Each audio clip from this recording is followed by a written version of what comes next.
पश्चिम बंगाल की मुख्यमंत्री ममता बनर्जी ने विमान हादसे पर सवाल उठा दिए। उन्होंने साजिश की आशंका जताते हुए सुप्रीम कोर्ट की निगरानी में हादसे की जांच करवाने की मांग कर दी। उन्होंने इस बात का इशारा किया कि विमान हादसे के पीछे कोई बड़ी साजिश हो सकती है। कोलकाता में मीडिया से बातचीत करने के दौरान ममता बनर्जी ने विमान हादसे में अजीत पवार के निधन पर दुख जताया। उन्होंने दावा किया कि हादसा ऐसे वक्त में हुआ जब महाराष्ट्र के सियासी समीकरण तेजी से बदल रहे थे।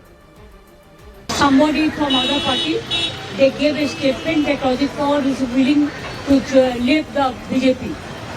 And now what happened today, I need proper investigation under the supervision of Supreme Court. मतलब अपने इस बयान से ममता बनर्जी ने इस बात की आशंका जताई कि बारामती में हुआ हादसा कोई सोची समझी साजिश का हिस्सा हो सकता है और इसीलिए उन्होंने सुप्रीम कोर्ट की निगरानी में हादसे की जांच कराने की मांग की। अपने बयान में ममता बनर्जी ने अजीत पवार के परिवार के प्रति संवेदना भी जताई और सिर्फ ममता बनर्जी नहीं बल्कि कांग्रेस ने भी विमान हादसे पर सवाल उठाए। देखिए, जांच तो होना चाहिए क्योंकि ऐसा एक्सीडेंट हुआ है जो अननेचुरल है। कांग्रेस के अलावा आजाद समाज पार्टी और आम आदमी पार्टी ने भी सरकार से हादसे की जांच कराने की अपील की।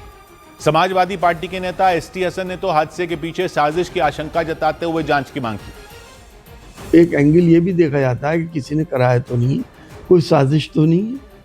अब ये तो इंक्वायरी के बाद ही कुछ पता चलेगा कि क्या मसला था, क्या सिर्फ एक्सीडेंट था या कोई साजिश थी। विमानों के परिचालन पर नजर रखने वाली एजेंसी डीजीसीए ने हादसे की जांच के आदेश दे दिए, लेकिन विमान हादसे के पीछे साजिश की आशंका जताने पर अजीत पवार के चाचा शरद पवार ने नाराजगी जताते हुए साजिश की बात से साफ इनकार कर दिया। उन्होंने बयान दिया कि यह पूरी तरह एक दुर्घटना है और इसके पीछे किसी तरह की कोई साजिश नहीं लगती। इसके बाद उन्होंने सियासी दलों से अपील की कि इस हादसे पर किसी तरह की कोई राजनीति न की जाए।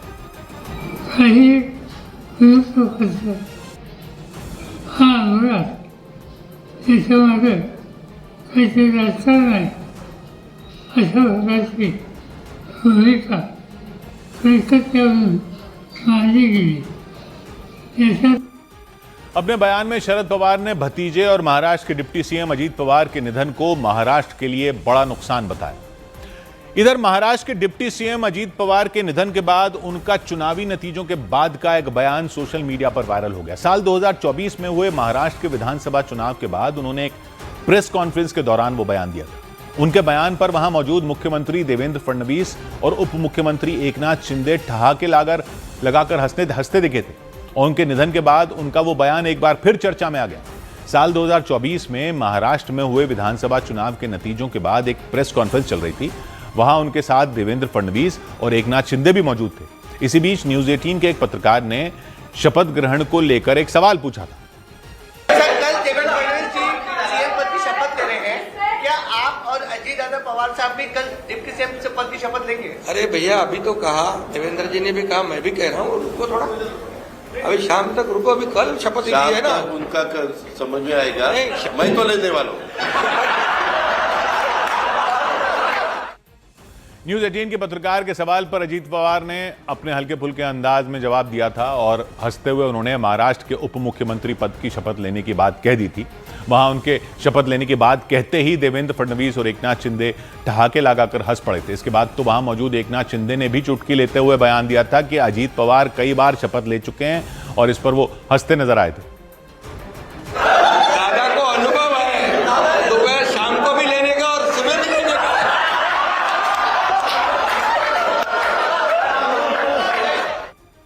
साल 2024 में महाराष्ट्र में हुए विधानसभा चुनाव के नतीजों के बाद अजीत पवार का वो बयान उस वक्त सुर्खियों में रहा था और उनके निधन के बाद एक बार फिर लोगों ने सोशल मीडिया पर उनके पुराने बयान को शेयर कर उन्हें याद किया। उधर अजीत पवार की आखिरी झलक देखने के लिए बारामती के विद्या प्रतिष्ठान स्कूल के ग्राउंड में लोगों का हुजूम उमड़ पड़ा। अजीत पवार के पार्थिव शरीर को फूलों से सजी एम्बुलेंस में विद्या प्रतिष्ठान स्कूल के ग्राउंड में लाया गया और वहां हजारों लोग उनके आखिरी दर्शन के लिए इंतजार करते नजर आए। जैसे ही बारामती के लोगों को खबर मिली कि अजीत पवार के पार्थिव शरीर को विद्या प्रतिष्ठान स्कूल में लाया जा रहा है, लोगों का वहां पहुंचना शुरू हो गया।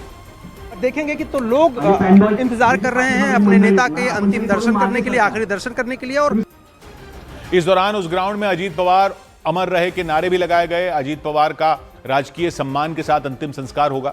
ऐसे में वहां भारी पुलिस फोर्स तैनात नजर आई। इसके अलावा वहां अजीत पवार की बहुत बड़ी तस्वीर भी रखी नजर आई।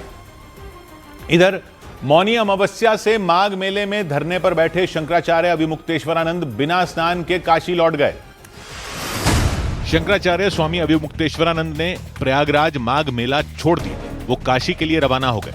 मौनी अमावस्या पर स्नान के लिए संगम नोज पर जाने के दौरान अविमुक्तेश्वरानंद को पुलिस ने रोक दिया था।